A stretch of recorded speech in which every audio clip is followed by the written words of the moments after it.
अपने अपने कर्म। सेठ घनश्याम दास बहुत बड़ी हवेली में रहता था। उसके 3 लड़के थे। पैसा, नौकर चाकर, घोड़ा गाड़ी तो थी ही, मगर उसे अपने खजाने में सबसे अधिक प्यार अपने 17 हाथियों से था। हाथियों की देख रेख में कोई कसर न रह जाए, इस बात का उसे बहुत ख्याल था। उसे सदा यही फिक्र रहता था कि उसके मरने के बाद उसके हाथियों का क्या होगा। समय ऐसे ही बीतता चला गया और सेठ को महसूस हुआ कि उसका अंतिम समय अब अधिक दूर नहीं है। उसने अपने तीनों बेटों को अपने पास बुलाया और कहा कि मेरा समय आ गया है। मेरे मरने के बाद मेरी सारी जायदाद को मेरी वसीयत के हिसाब से आपस में बांट लेना। एक बात का खास ख्याल रखना कि मेरे हाथियों को किसी भी किस्म की कोई भी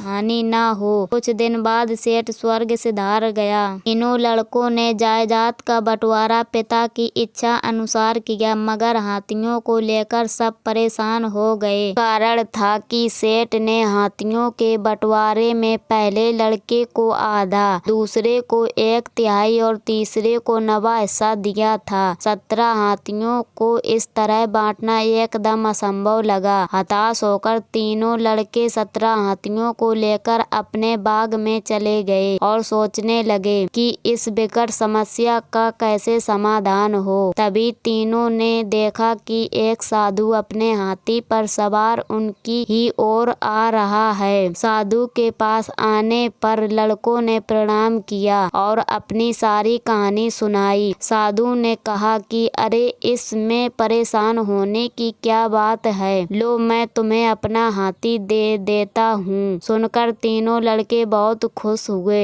अब सामने 18 हाथी खड़े थे। साधु ने पहले लड़के को बुलाया और कहा कि तुम अपने पिता की इच्छा अनुसार आधे यानी 9 हाथी ले जाओ। दूसरे लड़के को बुलाकर उसने 1/3 यानी 6 हाथी दे दिए। छोटे लड़के को उसने बुलाकर कहा कि तुम भी अपना 9वां हिस्सा यानी 2 हाथी ले जाओ। 9 जमा 6 जमा 2 मिलाकर 17 हाथी हो गए और 1 हाथी फिर भी बच गया। लड़कों की समझ में यह गणित बिल्कुल नहीं आया और तीनों साधु महाराज की ओर देखते ही रहे। उन सब को इस हालत में देखकर साधु महाराज मुस्काए और आशीर्वाद देकर तीनों से विदा ली। अपने हाथी पर जिस दिशा से आए थे उसी दिशा में चले गए। इधर ये तीनों सोच रहे थे कि साधु महाराज ने अपना हाथी देकर कितनी सरलता और भोलेपन से एक जटिल समस्या को सुलझा दिया। अगर आपको मेरी स्टोरी पसंद आई हो तो लाइक, सब्सक्राइब एंड अपने दोस्तों को शेयर